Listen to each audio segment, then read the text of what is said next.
The Oklahoma City Blue just won the G League Finals, and it shows that the Oklahoma City Thunder have young, promising prospects and talent, not just in the NBA, but also in the G League as well.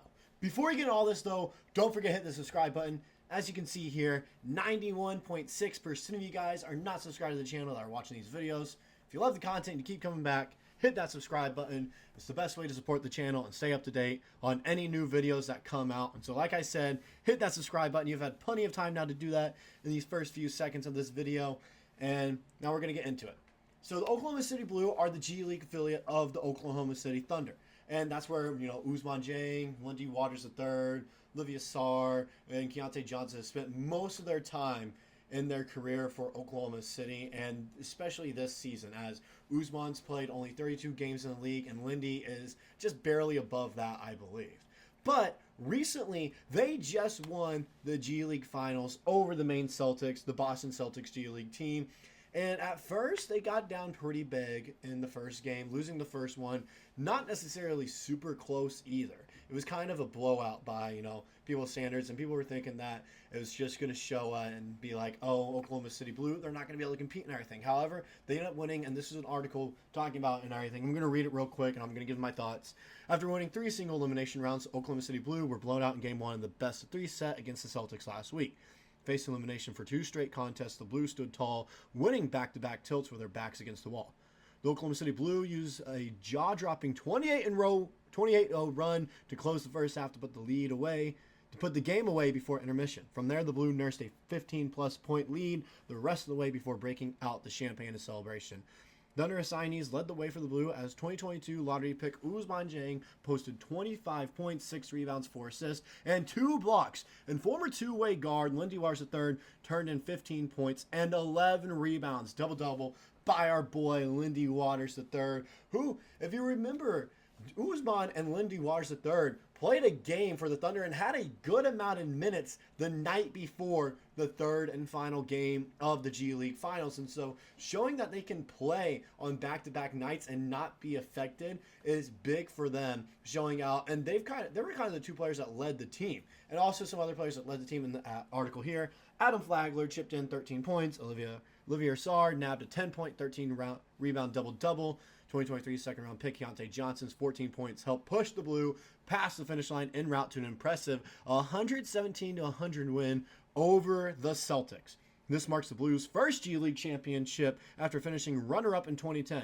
In Cameron Wood's second season on the sidelines, he has delivered the Blue a ring in a series that featured 13 players with NBA experience between the 2 squads. The Blue finished the season by winning 9 of their last 10 contests, including 5 elimination games. So as you can see here, there is promising young talent for the Oklahoma City Thunder, not just in the NBA, but also on the G League team. As you can see here, like I mentioned, one player that looks like he could potentially put in good minutes for the Thunder next season, especially Ousmane Dieng, who kind of had a career year with the Blue and also had some good outings with the Thunder as well. But this is big for the Blue because it shows that even though we have a plethora of draft picks and everything, and a lot of them are second-round guys, and even with a lottery guy in there, we're not afraid to keep him and develop him a little bit because it shows that we recognize talent, and this also gives us a kind of, little negotiating edge when we're trying to negotiate with other teams for trades. Like I mentioned in a previous video for Donovan Mitchell,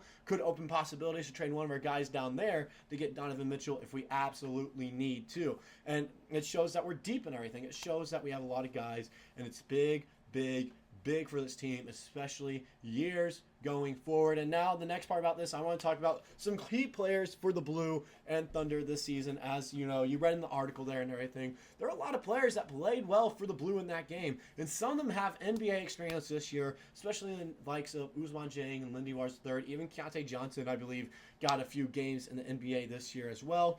And so as you can see there, we got some guys. And so I'm just going to take a look at the top 5 guys that we have here.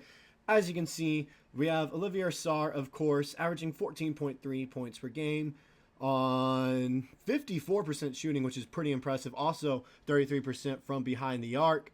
Then you have Ousmane Dieng. He's 4th there with 17.2 points, along with shooting splits of that looks like 48, 30, and 70 to me. Not bad. Could get the free throw numbers up a little bit, but as a big man, it's not really the biggest worries right now. Then Keontae Johnson, third leading scorer with 19.9 points per game, shooting splits of 50, 52, 39, and 79 there. Love to see the free throw numbers go up just a tad bit, but when you're shooting efficiently like that from the field, you don't have to worry about that. Then second, Lindy Waters the third, averaging 21.8 points per game on shooting splits of 48, 43, and 95, almost 96% from the free throw line.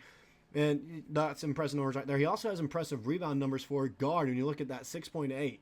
That's something I forgot to mention there as well. With Olivier Sarr, he has 13.3 rebounds per game. Ousmane Dieng, 7.7. Johnson with 5.8. And then you have Jahmi'us Ramsey, who's leading the team in points, 22.3 points per game, who's kind of a guy I totally forgot that the Thunder had and everything until I've seen some of his performances. And I looked at this, and him being the leading scorer for this team is impressive. And you also look at the splits and everything. He's shooting 55% from the field, 42% from behind the arc, and he's not taking a few shots. He's taking 4 a game, so that's impressive right there alone. But only 67% from the free throw line. That's a number that he really needs to get up if he wants a chance in the league and everything. He's also averaging 8.2 rebounds per game. And also the defensive numbers are great for this team as well, with Olivier Sarr with 2 blocks a game, along with Ousmane Dieng almost having a block and steal a game, Keontae Johnson with 1 steal per game, Lindy Waters III with almost 2 steals and a block a game, and then Ramsey with a steal a game. And so, as you can see there, this little, core that we have for the Oklahoma City Blue and everything that keep getting, games and minutes in the NBA are promising, and they look like they can be sufficient role players for this team. I'm not going to go and say they're going to be starters and everything, because just being honest, with this squad that we have right now, they wouldn't be starters on this team. We're just so deep in everything, but it's nice to have these guys. When we have injuries, we can rely on them to be called up and replace a guy and be serviceable for a few games. And that's kind of what happened this year as well when you look at it. As here in Lindy Waters III stats from this season, I believe he played around 38 to 40 games, had 3.6 points, 1.1 rebound, 0.6 assists on 47% shooting from the field. Those are impressive numbers right there from a guy who, like I mentioned, he doesn't play a ton. He may get like 8 minutes a game, but when he does, he makes sure he provides and he gets us points and does well on the defensive end. He's serviceable, like I mentioned, for 8 points. He's a role player. He knows what he has to do and everything, and he does it so well. And it's the same thing for Ousmane Dieng, who, when you look here, will average 4 points per game, 1.5 rebounds, and 1.1 assists on 42% shooting from the field. And he only played 32 games this year. He also had an impressive outing against the Dallas Mavericks that I talked about in the last video. And as you can see here, this team is looking solid with the young talent that we have in the G League. They're able to get buckets and everything. They have minutes in the NBA already, and they are serviceable.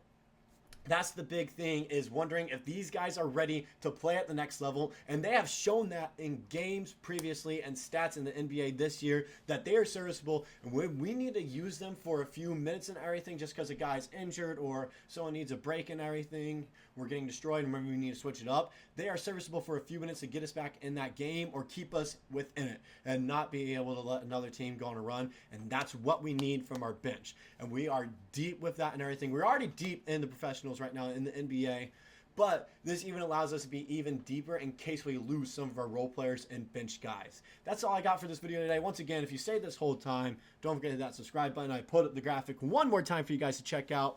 91% of you guys are not subscribed. Trying to even it out to 50-50, all right? If you love the content, you stay the whole time, hit the subscribe button. It's easy to do. It's free. It's the best way to support the channel and stay up to date on all these videos. That's all I got today for Thunder Digest. Thunder up, and I'll see you in the next one.